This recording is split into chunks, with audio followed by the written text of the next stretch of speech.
Aquel hombre de baja estatura que se subió a un árbol para poder mirar a Jesús cuando pasara. Aquel hombre llamado Zaqueo era un hombre rico. Cuando se encontró con Jesús, cuando Jesús le pidió que le diera alojamiento en su casa, ese hombre se convirtió. Zaqueo se volvió un discípulo de Jesús. Pero Zaqueo no se volvió discípulo para enriquecerse. Esta es una de las ideas que se predican hoy muy frecuentemente. Ven a Dios, acércate a Dios, ven a Cristo, porque si eres pobre, si no tienes trabajo, Dios te va a bendecir, Dios te va a dar en abundancia. Dios quiere que tú seas rico.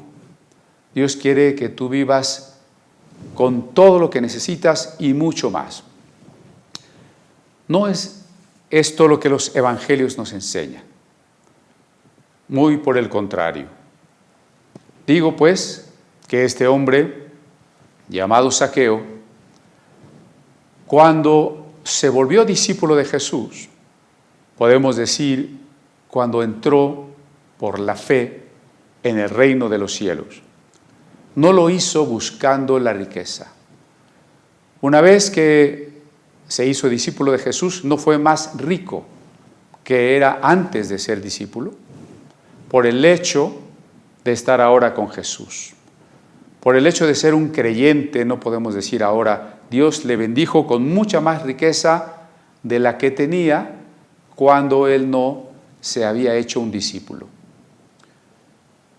No, el Evangelio no nos dice nunca que nos acerquemos a Jesús por la riqueza. Entonces nuestro corazón iría en pos del dinero, de la codicia, del amor por las riquezas.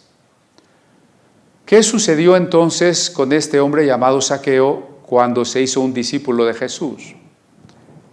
Se desprendió de sus riquezas, que es lo contrario de querer enriquecerse.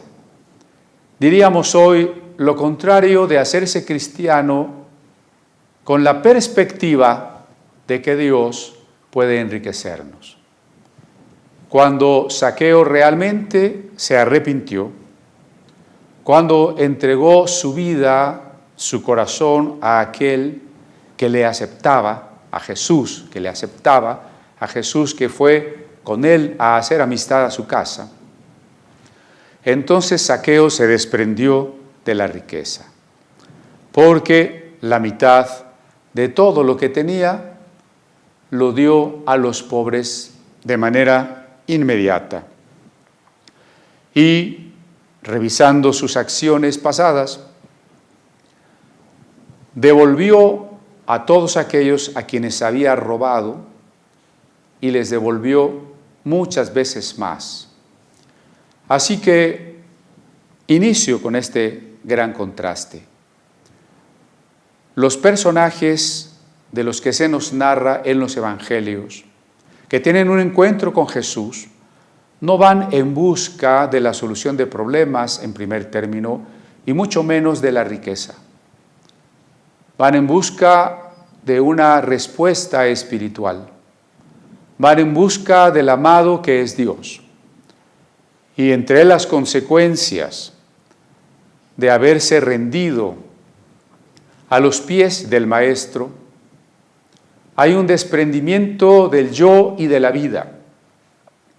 Hay un desprendimiento de nuestros deseos y del gobierno de nuestra propia vida, así como de la riqueza y de la codicia, para entregarle a Dios todo lo que somos.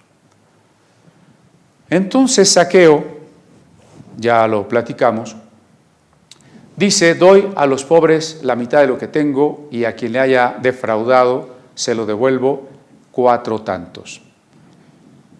¿Qué sucede con la persona de Zaqueo entonces cuando él está diciendo eso? que ahora Zaqueo se ha convertido en un administrador de lo que Dios le había dado, un buen administrador de lo que Dios le había dado. En capítulos anteriores de Lucas, hemos visto ya que Jesús habló del mayordomo infiel, de aquel que defraudó al amo tratando de ganar amigos con las riquezas injustas. Ya Jesús nos ha dicho que cuando el Señor de la casa regrese, hay de aquellos siervos que han estado mal administrando la hacienda. Ahora, Zaqueo había sido un mal administrador de lo que Dios le entregaba, había sido un mal administrador para el pueblo de Dios, porque él robaba a los miembros del pueblo de Dios. Había sido un ladrón. Ahora que en nuestro tiempo y en el gobierno bajo el cual nosotros vivimos, se han agudizado las políticas en el cobro de impuestos, llegando a veces a una cacería de brujas, una cacería fiscal, a un terrorismo fiscal. Comprendemos mejor el rencor, el enojo, la sensación de injusticia y también de impotencia que los judíos tenían en contra de aquellos que les cobraban el tributo y especialmente en contra de aquellos que se prestaban a los romanos para cobrarle a los judíos y además les robaban. Comprendemos a Zaqueo, comprendemos al pueblo que odiaba a Zaqueo y comprendemos también por qué se enojaron con Jesús, cómo es que Jesús se atreve a hospedarse en la casa de ese hombre que nos roba, en la casa de un hombre de mala conducta, de un hombre malvado. Ese es el enojo. Pero cuando Zaqueo se convierte, dice Jesús, hoy ha llegado la salvación a esta casa, porque, y el pasaje cierra con las palabras de Jesús, el Hijo del Hombre ha venido para buscar y salvar lo que se había perdido. Ese es el maravilloso mensaje de Jesús. Él ha venido para salvar lo que se había perdido. Y eso nos da una esperanza a nosotros que estábamos perdidos, a todo aquel que reconozca que está perdido. Dios no le rechaza, Dios no le odia, Dios no quiere destruirle, Dios no quiere castigarle, Dios quiere salvarle, Dios quiere perdonarle, Dios quiere que él regrese a la casa para abrazarle, para besarle, para aceptarle y hacer una fiesta por ese hijo que estaba muerto y ha revivido, por esa oveja que estaba perdida y fue encontrada. Zaqueo dejó entonces de ser un administrador infiel y malvado para convertirse en un buen administrador. En ese momento que Zaqueo decide no ir en pos de la riqueza, sino que decide compartir lo que tiene y devolver lo que no ganó justamente, en ese momento Zaqueo se está convirtiendo también en un administrador fiel, en el mayordomo que Dios quiere que usted y que yo, que cada uno de nosotros sea. Ahora vamos a leer en el Evangelio de Lucas, en su capítulo 19, de los versos 11 al 27. He titulado la reflexión del día de hoy, ¿qué hago con mis 10 monedas de oro? Aquellas personas que van en pos de la riqueza, que van a la iglesia, que oran para que Dios los haga ricos, ojalá y se sientan atraídos por este título y reflexionen con nosotros qué significa realmente ser administradores de Dios. ¿Qué hago con mis 10 monedas de oro? Ese es nuestro título. Y la escena que tengo a un lado es un hombre que está mirando las monedas en su mano con una luz y que a la vez se está preguntando, su actitud es de interrogación, de qué tengo que hacer con estas monedas. Así que la escena concuerda perfectamente con la pregunta que ha dado título a nuestra reflexión. La Biblia que nos acompaña el día de hoy es una de las Biblias maravillosas de las que el Museo de la Biblia es un mayordomo, es un administrador. Este ejemplar lo donó el maestro Cornelio Hegeman, uno de los directivos de un instituto teológico de Miami. Es una edición holandesa de una compilación bíblica llena de grabados. Este extensísimo volumen, todo él está lleno de grabados en cada página. Y el pie del grabado tiene una explicación en 6 idiomas. El primero de ellos es hebreo o griego, si corresponde al Antiguo o Nuevo Testamento. Después, la explicación está en inglés, después en alemán, en la otra columna en latín, en italiano y en holandés. Una Biblia de 1728 impresa en papel imperial, por eso es que con 300 años de edad esta Biblia se ve nuevecita. Gracias a Dios por ella y porque es parte de la riqueza con la que todos contamos cuando Dios ha permitido que su palabra sea traducida a tantas lenguas y sea impresa, adornada y comentada tantas veces, de tal manera que el mensaje no está lejos de ninguno de nosotros. Y ese mensaje es precisamente que Jesús ha venido a buscar, Jesús ha venido a salvar lo que se había perdido. Así que ahora es el tiempo de valorar y de usar lo que Dios nos ha prestado. Bueno, vamos a leer nuestro pasaje. Un pasaje que nos invita a eso, a valorar y a usar lo que Dios nos ha prestado. Lucas 19:11. Oyendo estas cosas, prosiguió Jesús y dijo una parábola.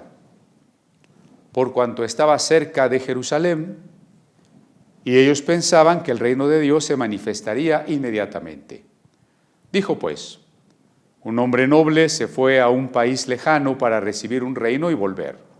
Y llamando a 10 siervos suyos, les dio 10 minas y les dijo, negociad entre tanto que vengo. Pero sus conciudadanos le aborrecían y enviaron tras él una embajada diciendo, no queremos que éste reine sobre nosotros. Aconteció que vuelto él, después de recibir el reino, mandó llamar ante él a aquellos siervos, a los cuales había dado el dinero, para saber lo que había negociado cada uno. Vino el primero diciendo, Señor, tu mina ha ganado 10 minas. Jesús le dijo, está bien, buen siervo, por cuanto en lo poco has sido fiel, tendrás autoridad sobre 10 ciudades. Vino otro diciendo, Señor, tu mina ha producido 5 minas. Y también a este dijo, tú también sé sobre 5 ciudades. Vino otro diciendo, Señor, aquí está tu mina, la cual he tenido guardada en un pañuelo, porque tuve miedo de ti, por cuanto eres hombre severo, que tomas lo que no pusiste y ciegas lo que no sembraste. Entonces él le dijo, mal siervo, por tu propia boca te juzgo. Sabías que yo era hombre severo, que tomo lo que no puse y que ciego lo que no sembré. ¿Por qué pues no pusiste mi dinero en el banco, para que al volver yo lo hubiera recibido con los intereses? Y dijo a los que estaban presentes, quitadle la mina y dadle al que tiene las 10 minas. Ellos le dijeron, Señor, tiene 10 minas. Pues yo os digo, que a todo el que tiene se le dará, mas al que no tiene, aun lo que tiene, se le quitará. Y también a aquellos, mis enemigos, que no querían que yo reinase sobre ellos, traedlos acá y decapitadlos delante de mí. Un pasaje interesantísimo que a primera vista nos presenta algunos problemas. Por ejemplo, hace muchos años que yo leía este pasaje, decía, o no me parecía justo que al que tenía poco se le quitara lo poco y al que tenía más se le diera más.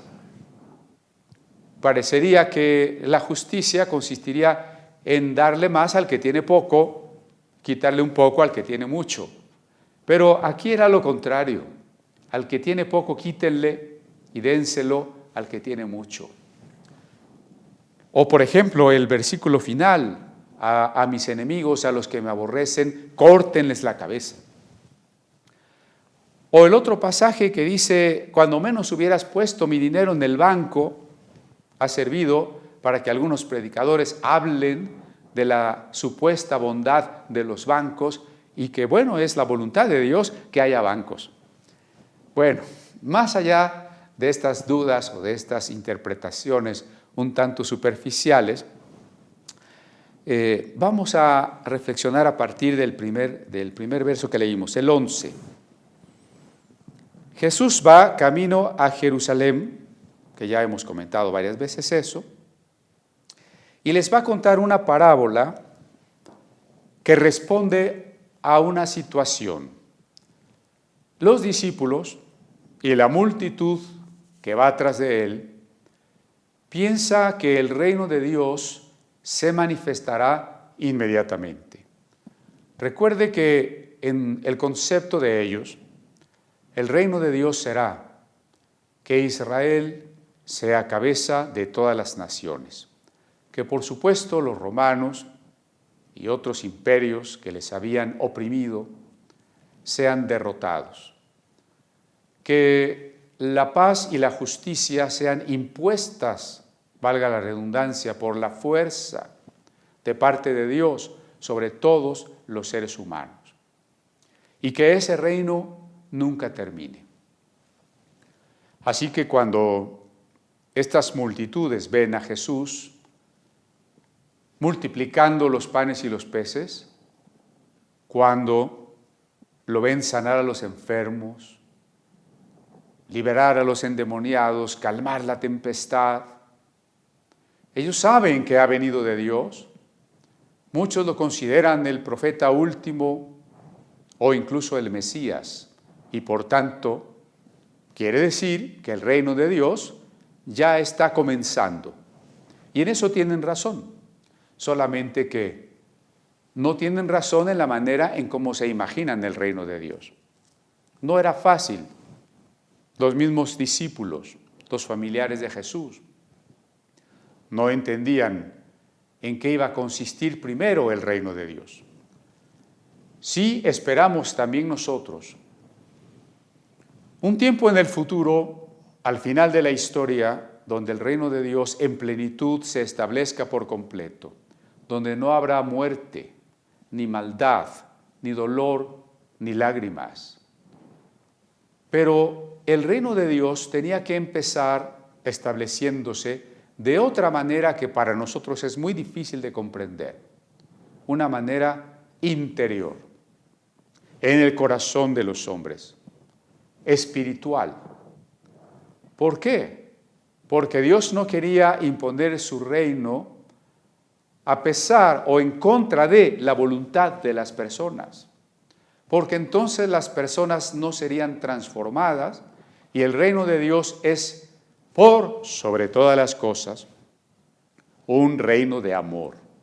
El reino de Dios es el reino del amor, donde Dios, que es amor, es el rey, donde los súbditos del reino aman al rey con todo su ser, donde los súbditos del reino se aman entre sí, y ese reino es tan maravilloso en cuanto a la entrega de unos con otros, a la entrega amorosa, que Apocalipsis lo simboliza, lo describe como una ciudad de oro resplandeciente. No podía concretarse un reino de amor imponiendo el bien y la justicia sobre los hombres con sus corazones malvados. No, Dios quería tratar primero con los corazones de los hombres para que conocieran su amor, no solamente su poder que podía establecer por la fuerza su reino. Dios no quería que conocieran su poder, que se mira en todas sus obras de la creación. Dios quería que conocieran su amor y que nosotros respondiéramos a ese amor y que fuéramos transformados. Por eso cuando en el libro de los Hechos los discípulos le dicen también a Jesús, ya vas a establecer el reino pronto, Jesús les dice, a ustedes no les toca saber los tiempos. Ustedes serán llenos del Espíritu Santo y me serán testigos. Ahí, Hechos capítulo 1, verso 8, nos deja muy claro el proyecto del reino. No es un reino que se establece de manera pronta y de manera física, política, militar, forzosa. Es un reino que comienza por el descenso del Espíritu Santo. En el momento en que los discípulos son llenos del Consolador y comienzan a ser testigos para que cada día ganen más discípulos para Jesús, más personas que se rindan al amor de Dios, más personas que reciban el Espíritu Santo. Y entonces nacemos en el reino de manera espiritual. Es necesario nacer de nuevo, de agua y del Espíritu. Entonces, muy distante de un reino político, muy distante de un reino militar, un reino en el que se nace por el Espíritu, un reino al que se pertenece por la transformación que la gracia obra en nosotros. Bueno, esto era muy difícil de entender. Las multitudes están esperanzadas, anhelantes intensamente, de que Jesús ya establezca el reino y les libre de la bota romana y de personas como ese Zaqueo, al que acaba de dejar en la ciudad de Jericó. Pero Jesús quiere enseñarles que la manera en que ellos conciben el reino, que su mapa escatológico está equivocado.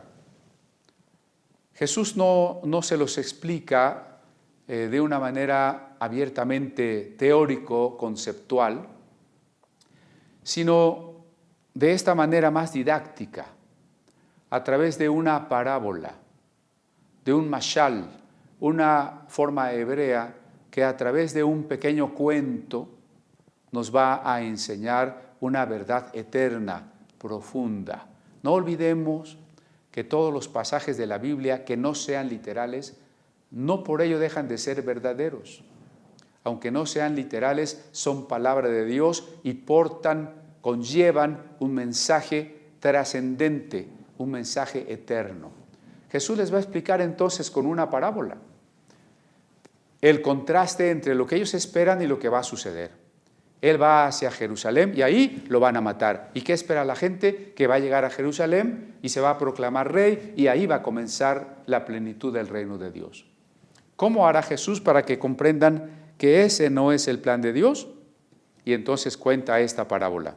Un hombre noble se fue a un país lejano para recibir un reino y volver. Este es el propio Jesús.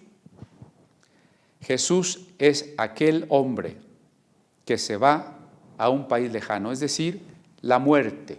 Aquí simboliza, el país lejano significa la muerte.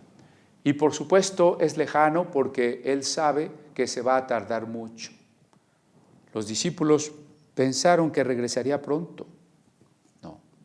Se va, Jesús va a morir, se va a ir muy lejos de nosotros y va a recibir un reino. Jesús como hombre, como el Hijo de Dios que se ha humanado y se ha humillado, recibirá de su Padre el reino cuando llegue el momento, como dice Hechos capítulo 3, 19 al 21, cuando llegue el momento de la restauración de todas las cosas. Entonces Dios entregará el reino a Cristo, que está retenido en los cielos hasta que ese momento llegue y pueda venir a resucitarnos. Entonces, cuando se le entregue el reino, Él volverá. Antes de irse, llamó a 10 siervos suyos. Recuerden que 10 significa totalidad.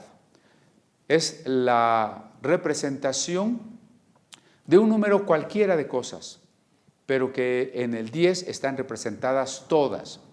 Entonces, al decir llamó a 10 siervos suyos, significa que nos está llamando a todos nosotros. Usted y yo estamos llamados aquí por Cristo.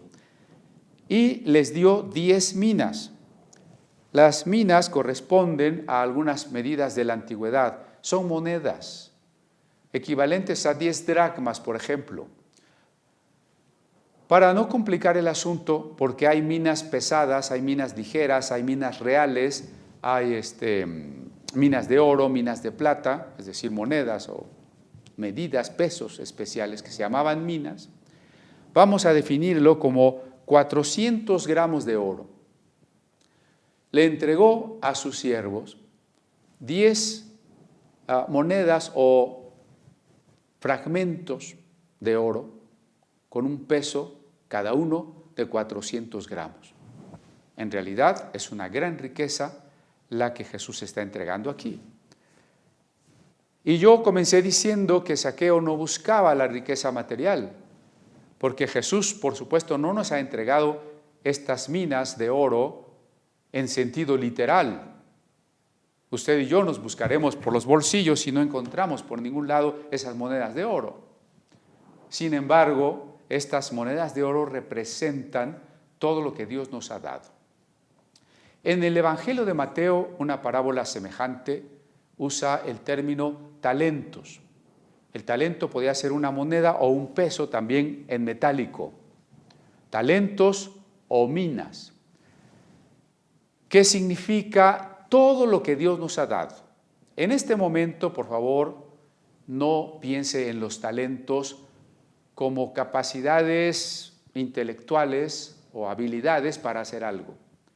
Aquí el talento representa todo lo que Dios nos ha dado. Las minas representan todo lo que Dios nos ha dado. Las monedas de oro, o como les quiera llamar, les podemos llamar también dones, los regalos de todas las cosas que Dios ha puesto en nuestras manos para que nosotros seamos los administradores, porque nada de lo que Dios ha puesto en nuestras manos es nuestro, todo es de Dios, nosotros solamente somos administradores de Dios.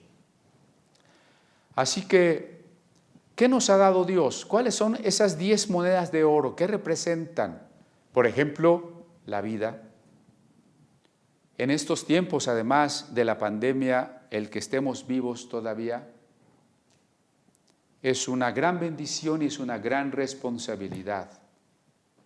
La vida es una de las monedas de oro.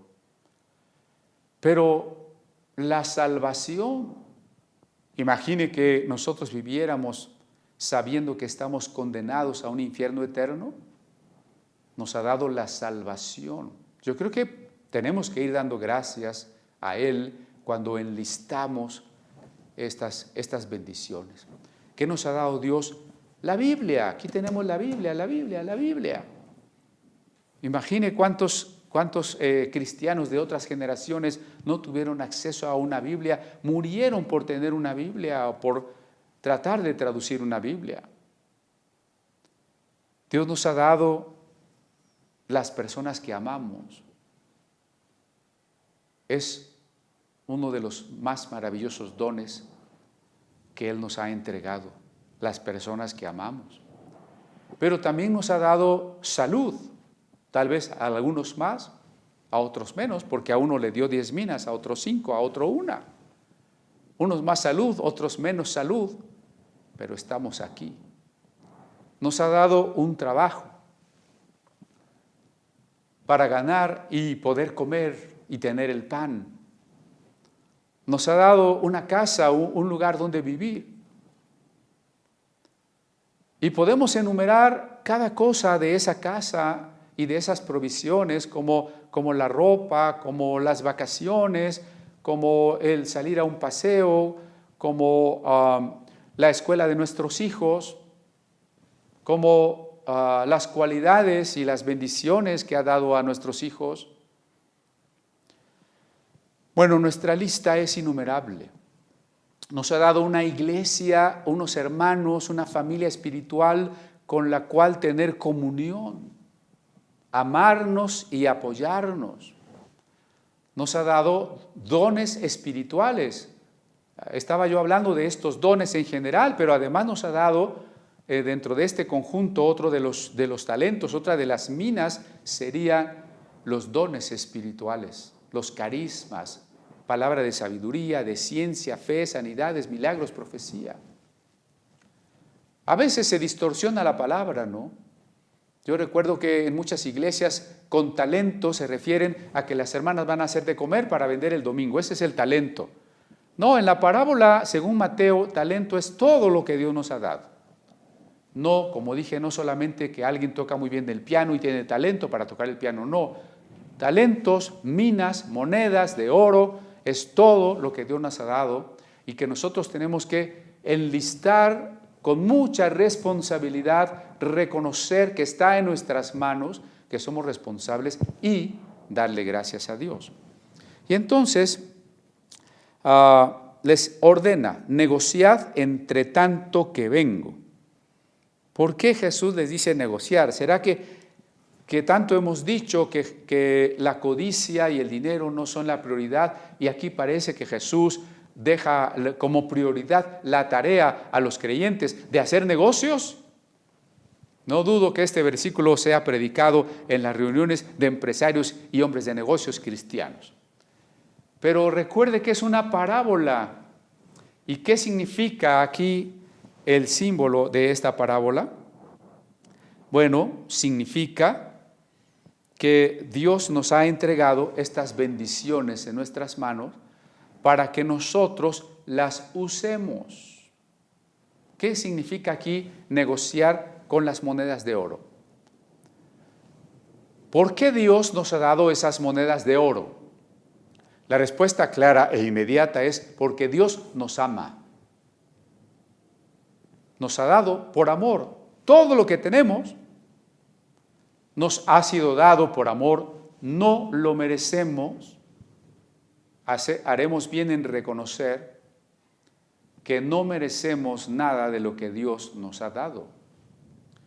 Así que todo lo que tenemos, hasta el último detalle, es una manifestación, una muestra del amor de Dios. Y entonces, ¿qué significa negociar esas monedas? Que así como las recibimos por amor, nosotros lo usemos todo lo que Dios nos da para el amor. Nos dio la vida porque nos ama, entonces nuestra vida la usamos para amarle y para amar a nuestro prójimo. Y si nos dio el tiempo y nos dio la salud y nos dio el dinero y nos dio la inteligencia o nos dio lo que sea, vamos a usarlo para bendecir a otros, para que otros encuentren también el amor de Dios, para que otros crezcan en el amor a Dios. Esto es lo que significa la orden de vayan y negocien las minas.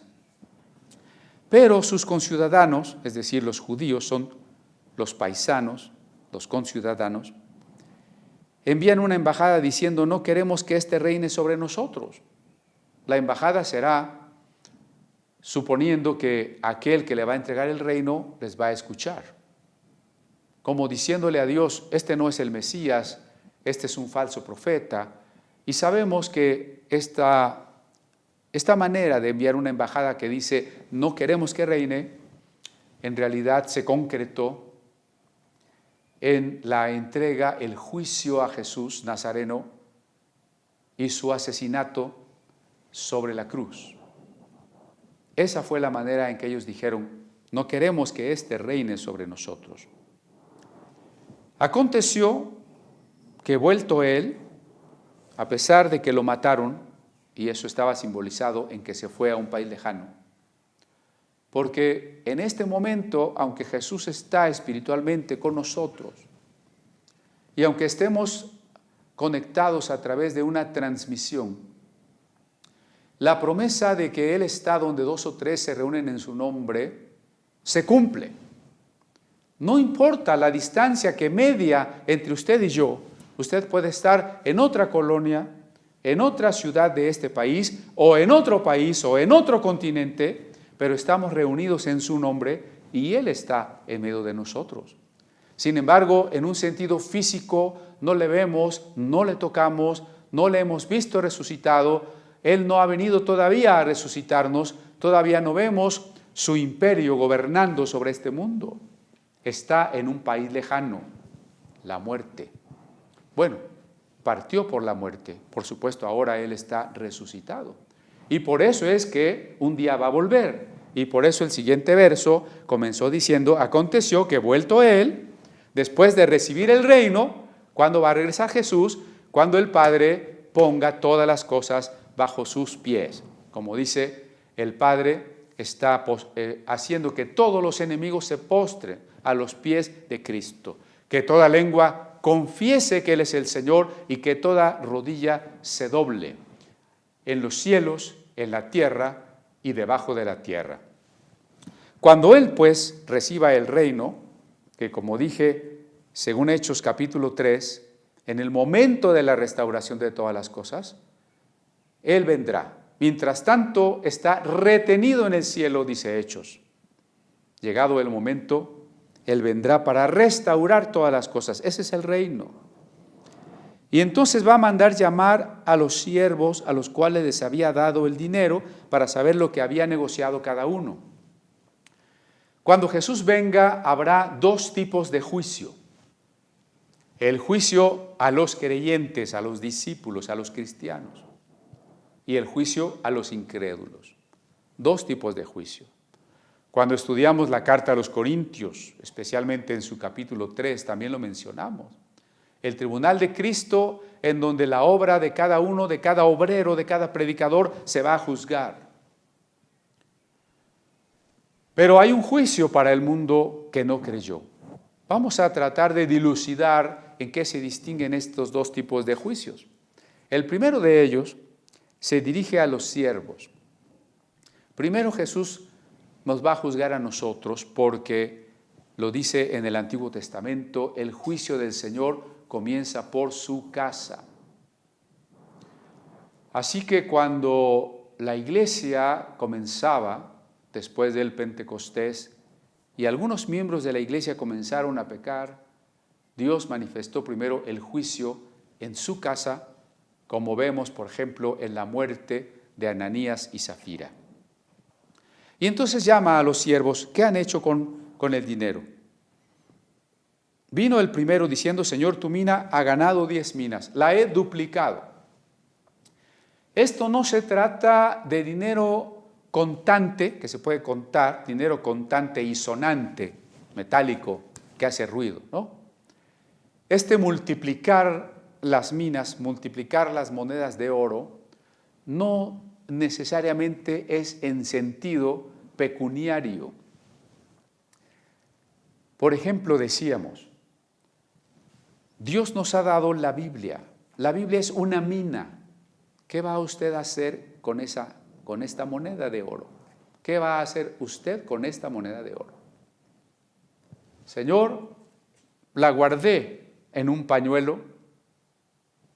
Señor, la usé, la compartí, la prediqué. Muchos, tú me diste una Biblia y yo hice que muchos más tuvieran una Biblia. ¿Qué vamos a hacer con nuestro tiempo? Señor, tú me diste 60 años de vida, 70 años de vida.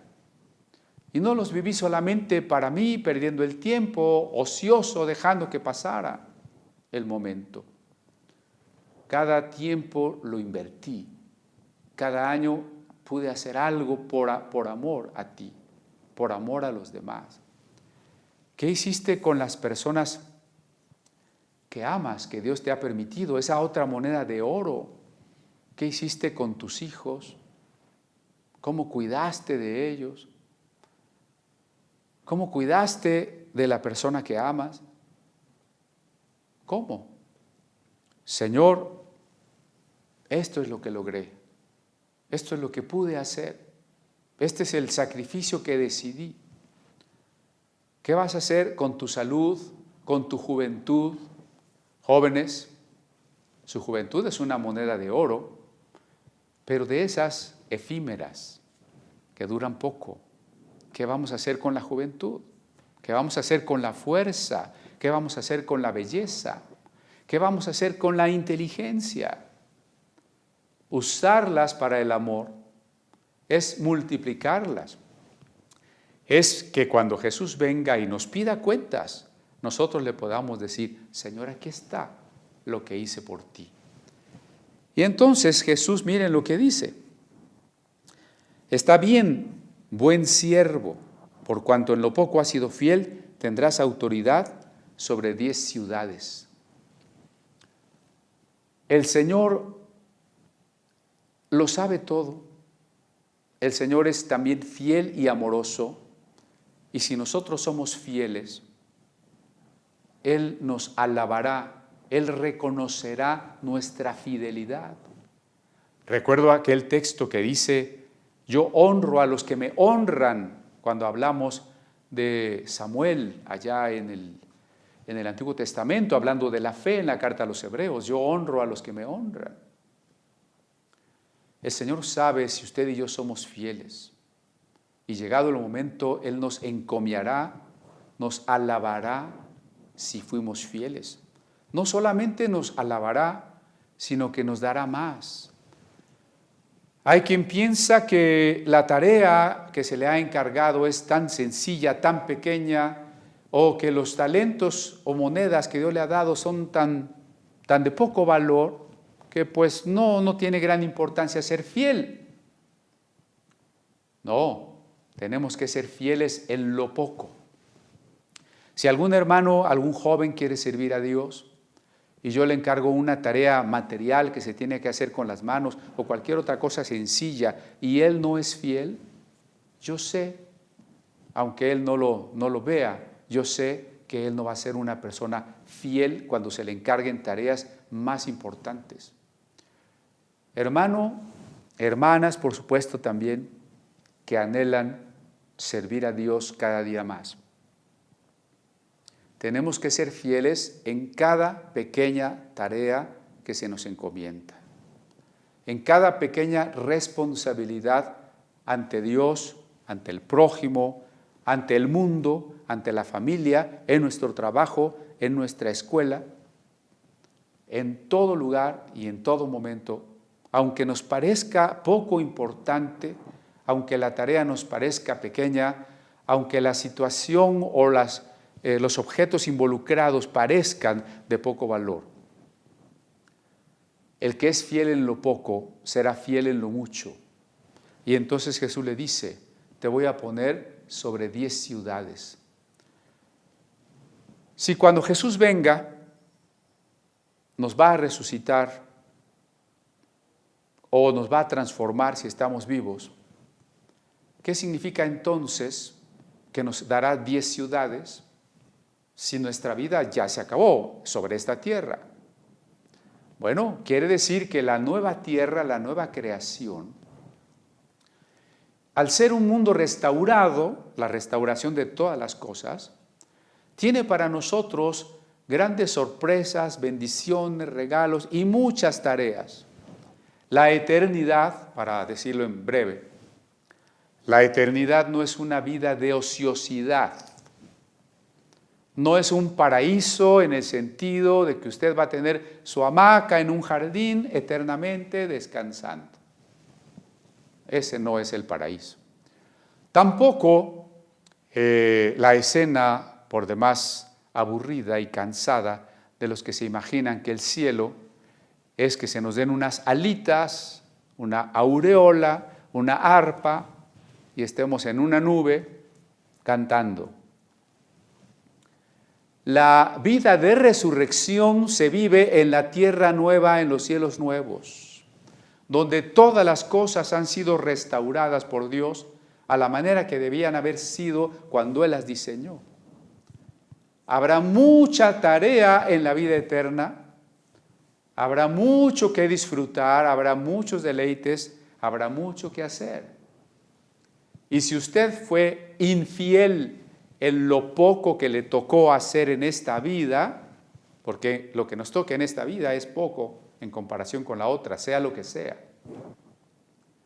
Si somos infieles en lo poco que nos tocó hacer en esta vida, entonces no se nos va a entregar una tarea importante en la otra vida.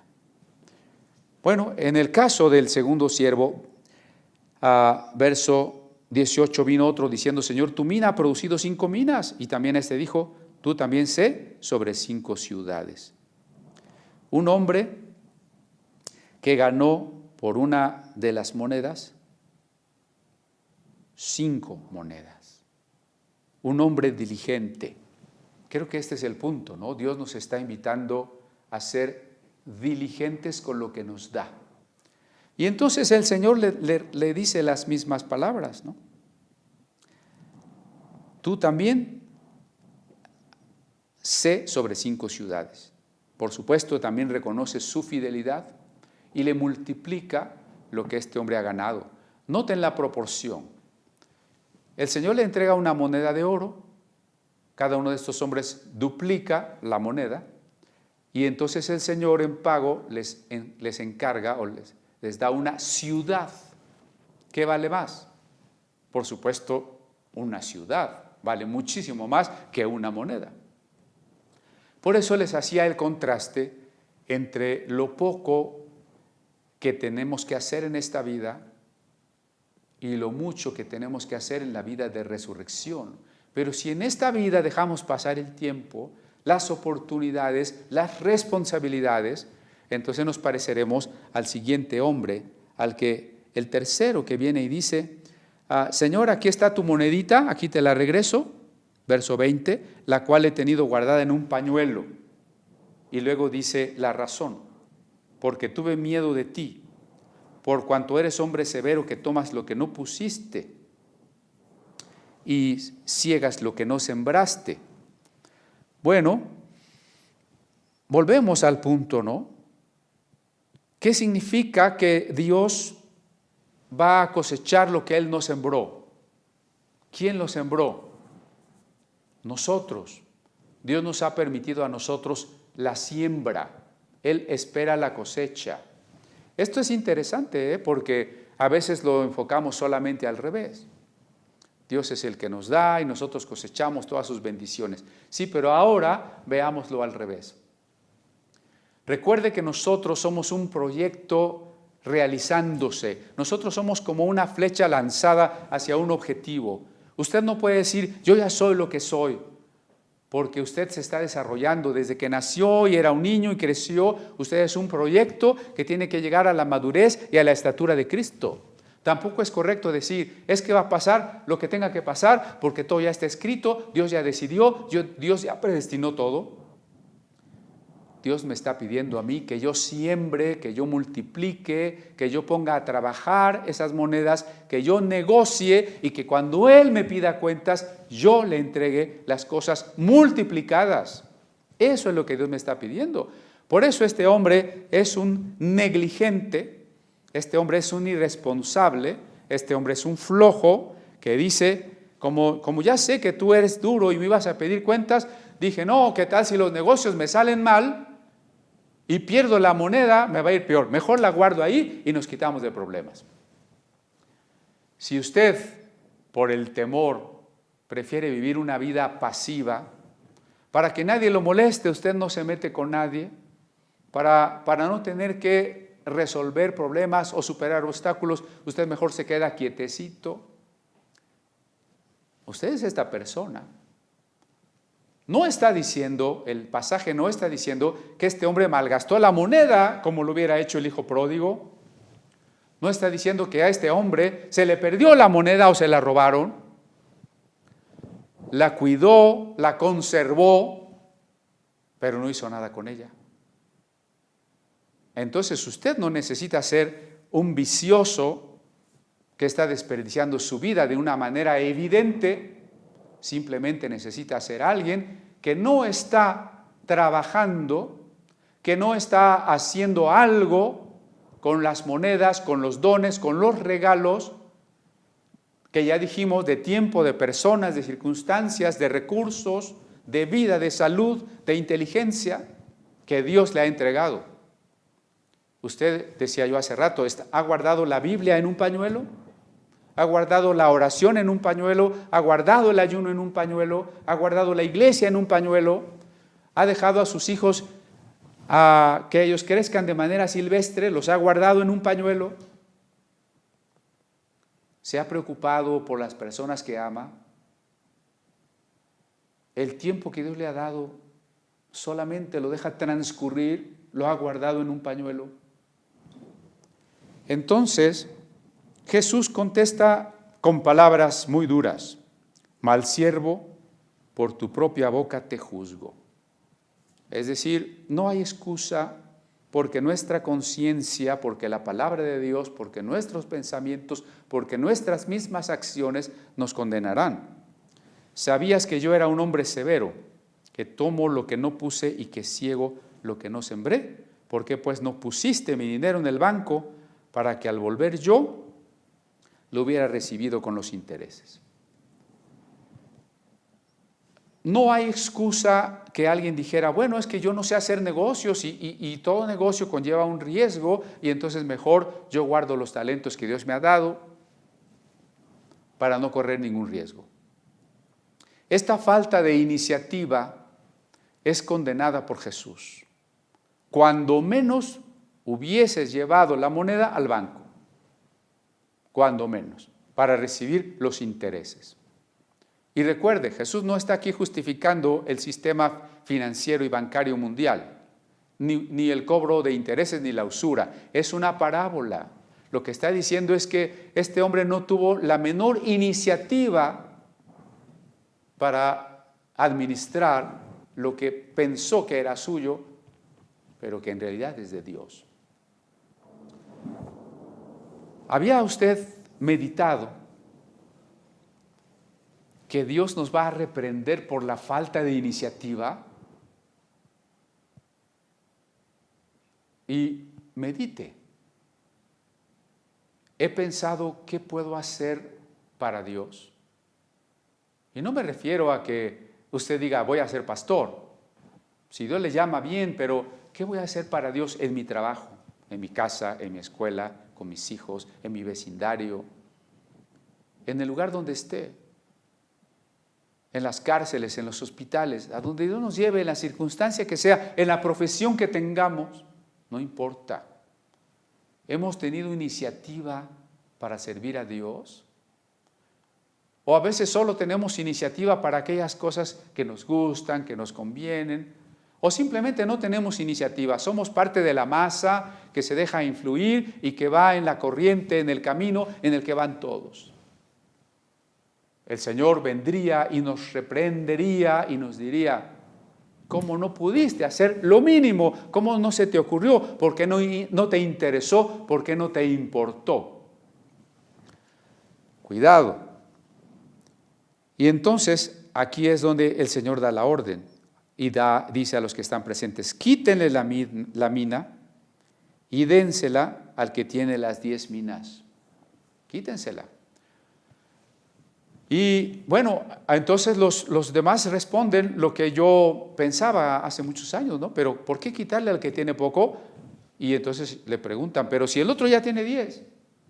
Y entonces Jesús nos dice lo que hemos puesto hoy como versículo clave de nuestra plática y que usted está viendo aquí al frente del púlpito, que es el versículo 26.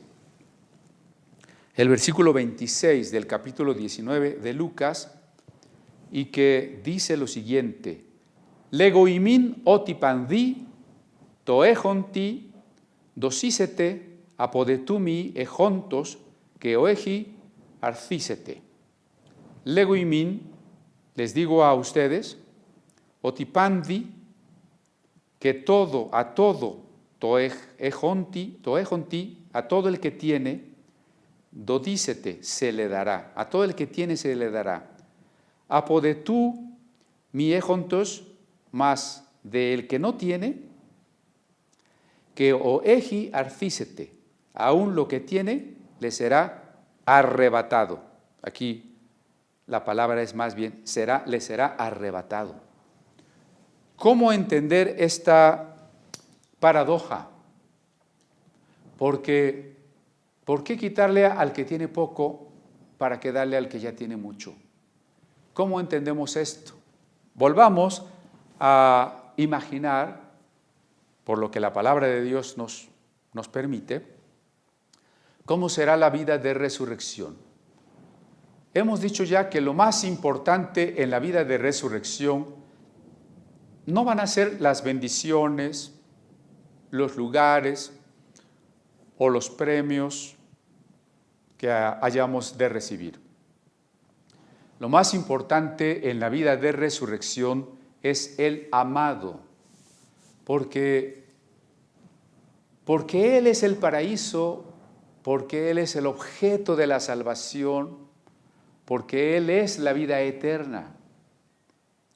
Así como en esta vida, si tenemos a la persona amada, estamos felices, estamos contentos, y se vuelve secundario si tenemos mucho dinero o poco, y se vuelve secundario si estamos en un lugar lujoso o bonito o en un lugar no tan acogedor.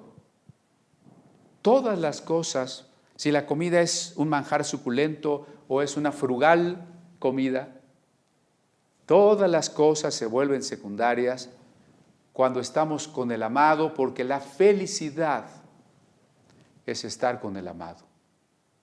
Y viceversa, cuando el amado no está, cuando la persona que amamos no está porque se ha ido lejos, o no está porque no nos ama, o no está porque se ha enojado con nosotros, entonces la angustia, la tristeza nos invade y nada tiene sentido.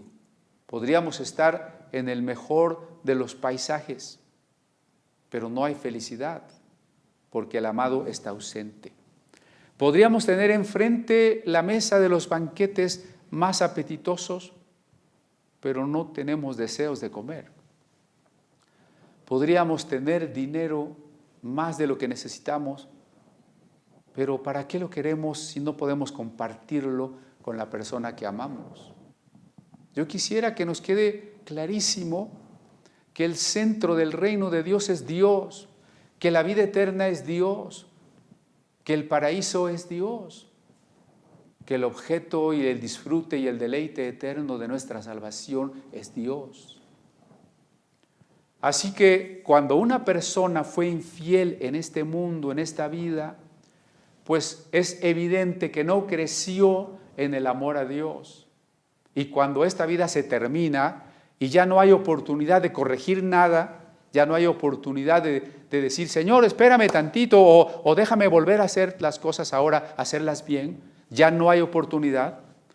Quien no amó a Dios aquí, no lo va a poder disfrutar igual que el que amó a Dios aquí.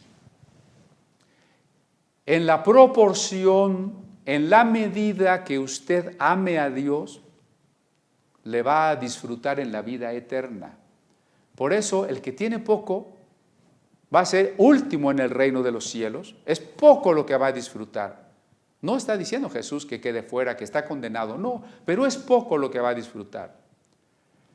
Pero si usted y yo amamos a Dios con todo nuestro corazón y cada día crecimos más en el amor por Dios y crecimos más en el amor por el prójimo, en la vida de resurrección nosotros vamos a disfrutar más de Dios.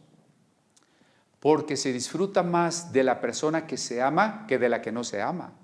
Y se disfruta de la persona que se ama en la medida en que se le ama. Así de sencillo. Por supuesto que en la eternidad, este que amó poco y este que amó mucho seguirán creciendo en el amor, pero siempre habrá la diferencia de la proporción de lo que se vivió en este mundo. Por eso, al que fue fiel y al que amó, se le multiplica la tarea y el deleite. 10 minas, 10 ciudades. 5 minas, 5 ciudades. En cambio, al infiel se le reduce porque ahora se da cuenta que vivió para los valores temporales, para las cosas que eran espejismos, y ahora se ha quedado sin nada. Al que tiene poco, aun lo poco que tiene, se le quitará. Y también a aquellos mis enemigos, que no querían que yo reinase sobre ellos, traedlos acá y decapitadlos delante de mí. ¿No parece también muy duro Jesús diciendo que como son sus enemigos hay que cortarle la cabeza? ¿Dónde queda el Dios de amor? Otra vez estamos en una parábola. ¿Qué representa que el rey tenga que ejecutar a los que se rebelaron contra el reino? Eso en la historia es indispensable. ¿Qué representa en la parábola? Representa que cuando Dios amó al mundo, amó a todas las personas existentes sin excepción, valga la redundancia. Que Jesús murió por todos. Por tanto, la gracia de Dios, el perdón de Dios es para todos. Pero puesto que el reino es un reino de amor, hay que responder voluntariamente, hay que amar voluntariamente. Dios se entristece cuando no le amamos, pero no usa su poder para obligarnos a amarle. Cuando nosotros amamos a alguien y quisiéramos que nos corresponda, a veces quisiéramos también que fuese posible obligarlo a que nos amara. El amor tiene que ser voluntario.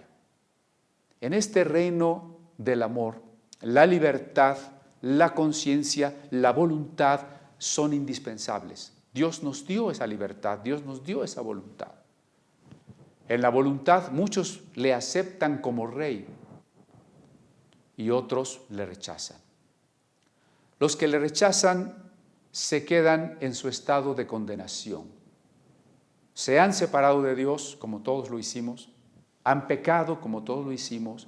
La diferencia es que nunca aceptaron el perdón y por tanto se quedan en su estado de separación, de ausencia del amado, de fuego eterno, de ese ardor doloroso y angustioso de cuando el amado no está. Voy a cerrar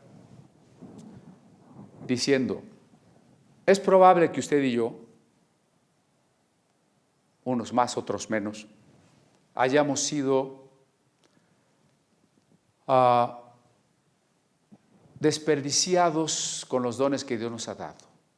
Es posible que hayamos sido malos administradores. Es posible que hayamos dejado perder muchas oportunidades, muchos bienes, muchas bendiciones. Sí, es posible. Pero todavía estamos vivos. Todavía no estamos en la condición de este hombre que le dijo, Señor, aquí está tu monedita en el pañuelo. Todavía no estamos en esa condición porque mientras estemos vivos todavía podemos corregir. Así que yo quiero cerrar diciéndole que hay una oportunidad, hay un llamado a la restauración. ¿Qué quiere decir restaurar? Recuperar lo que se había echado a perder. Hay un llamado a la restauración. ¿Qué pasos necesitamos para vivir esta restauración el tiempo que Dios nos dé más de vida? Para que, así como algunos personajes de la Biblia tuvieron fallas, pero al final de su existencia sirvieron a Dios, se recuperaron lo que habían perdido. Estoy pensando en un Jonás que huye de Dios y se muere, pero finalmente Dios le da la oportunidad de hacer lo que le había pedido y Jonás lo hace. Estoy pensando en un Samsón que le falló a Dios muchas veces, pero que al final de la vida le dice, Señor, dame una última oportunidad, y Dios se la da. Así también nosotros ahora pensemos en la restauración de nosotros como mayordomos fieles y digámosle, Señor, número 1, reconozco en qué he fallado. Eso es fundamental. No puedo ser un buen administrador si no reconozco en qué he sido un mal administrador. Punto número 1, reconozco. Punto número 2, decido. ¿Qué decido? Pues cambiar. Porque una cosa es reconocer que estoy mal, pero reconociendo que estoy mal puedo quedarme en la misma condición. Hay mucha gente que reconoce, claro, está peor el que no reconoce siquiera que está mal o que su pecado es pecado, ese está peor. El siguiente reconoce que está mal y que su pecado es un pecado, pero se queda igual. No está tan mal como el primero, pero todavía está mal. Por eso lo siguiente es decidir. Decidir que queremos cambiar, que queremos mejorar, que queremos resarcir, como Zaqueo. Queremos corregir la vida, volvernos mayordomos buenos. Y entonces, cuando hemos tomado esa decisión, debemos, número 3, aceptar el perdón de Dios. No se vea usted como una persona condenada, sin remedio, y que Dios ya no le daría otra oportunidad. Dios se la da. Dios nos ha perdonado. Pero nosotros tenemos que reconocer el perdón. Nosotros tenemos que aceptar el perdón. Y por último, pues vamos a caminar. Una vez que reconocimos nuestras fallas, decidimos que íbamos a cambiar, aceptamos el perdón de Dios, ahora actuemos. ¿Cómo vamos a actuar? ¿Cómo vamos a caminar? Pues yo diría aquí algunos adjetivos que nos permiten, o sustantivos, ¿no? En fidelidad, ahora queremos ser mayordomos fieles, que dependemos de Dios, que le decimos, Señor, esto que tú me has dado, todo esto que tú me has dado, no es mío, es tuyo. ¿Cómo quieres que yo lo administre? ¿Cómo quieres que administre mi vida, mi tiempo, mis recursos, mi ministerio, las personas que has puesto en mis manos? ¿Cómo quieres? ¿Qué quieres que yo haga? Esfuerzo y valentía. Así se le dice a Josué. Esfuérzate y sé valiente. No se puede ser un buen administrador de eso que Dios nos ha puesto en la mano si no lo usamos, si no lo defendemos, si no lo negociamos con el esfuerzo. Yo no puedo ser un buen administrador acostado en la hamaca. Los buenos administradores, desde que se levantan, están trabajando y llega la medianoche y siguen trabajando. Y valor. La falta de iniciativa es cobardía. Este hombre que dice, Señor, tuve miedo y escondí tu moneda en un pañuelo, es lo contrario de lo que yo le estoy diciendo, el valor. Para que no lo olvidemos, recordemos así la frase que se le dijo a Josué, esfuérzate y sé valiente. Y después, como en un quiasmo, ¿no? Valiente, no temas. Y luego relacionando con esfuérzate y no desmayes, porque se requiere constancia, se requiere paciencia. Así que hoy, queridos hermanos, reconozcamos que somos mayordomos de lo que Dios nos ha dado. Hagamos una larga lista, y digo larga porque son muchas las cosas que Dios nos ha dado. Vamos a agradecérselas a Dios. Vamos a ver en qué no hemos sido responsables, vamos a reconocer.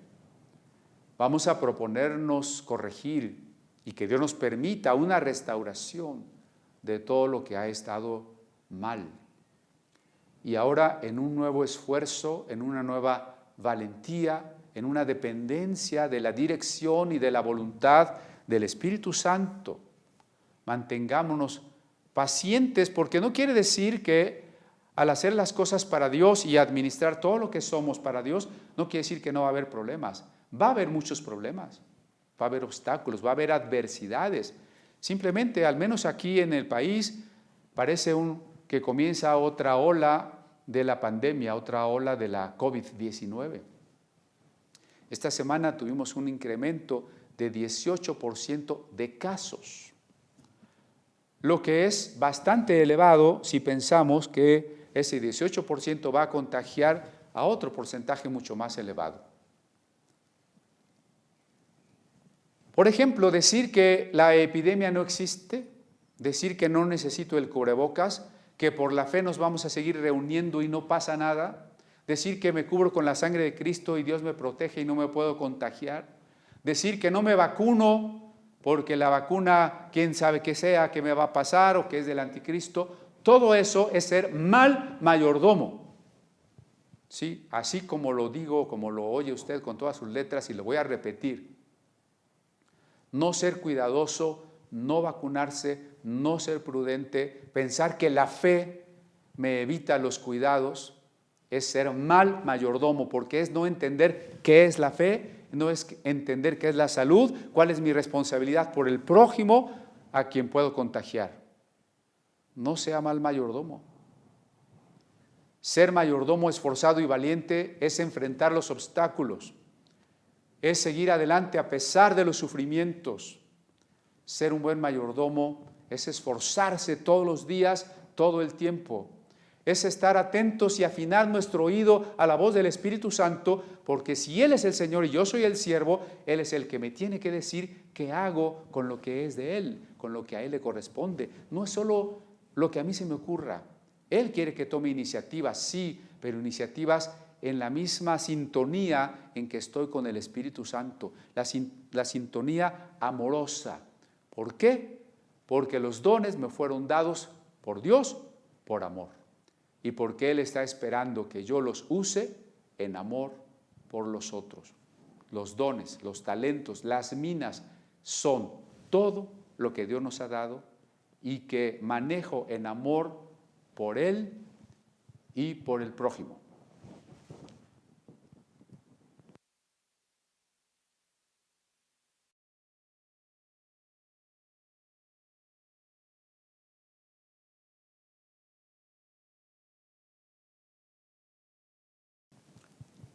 Hermanos, pues les he compartido sobre la parábola de las 10 minas.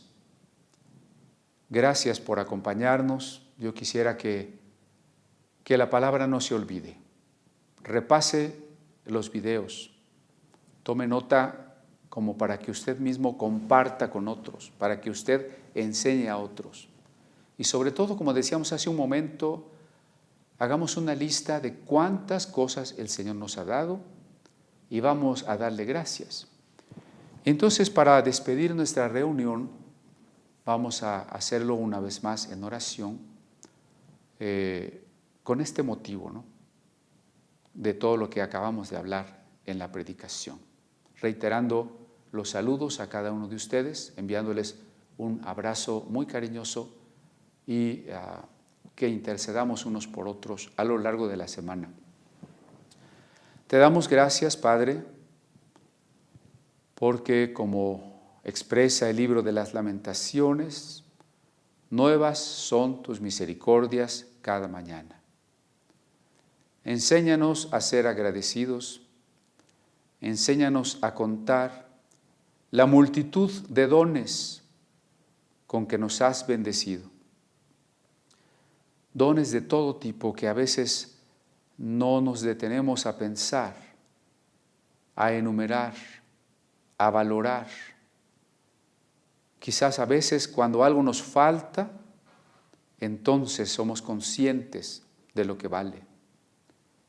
Pero que ahora, con todo lo que tenemos, podamos ser agradecidos. Perdónanos por todos los recursos mal gastados. Perdónanos por todo el tiempo desperdiciado, por todo aquello que hemos administrado mal sin preguntarte a ti, por todo aquello en que no hemos reconocido tu amor y por todo aquello que no hemos usado con amor.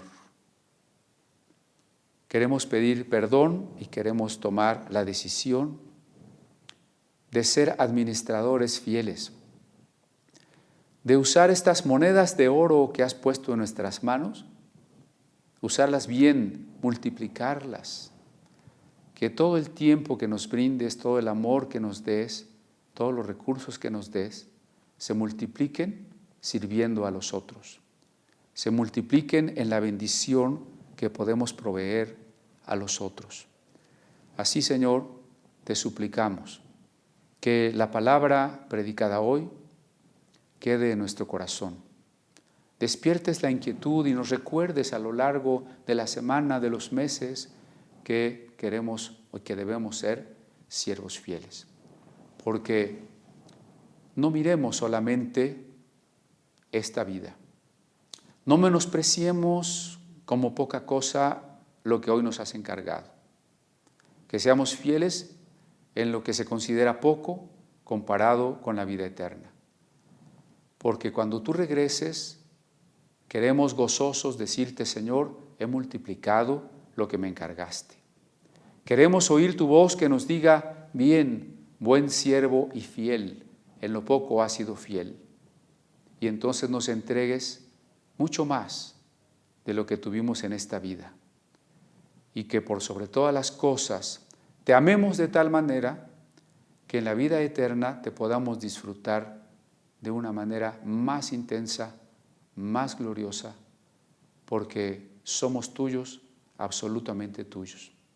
Pido que esta semana, al cerrar esta reunión, al despedirnos, tu Espíritu Santo nos esté redarguyendo y recordando esta palabra, invitando a la entrega absoluta, amorosa de todo nuestro ser.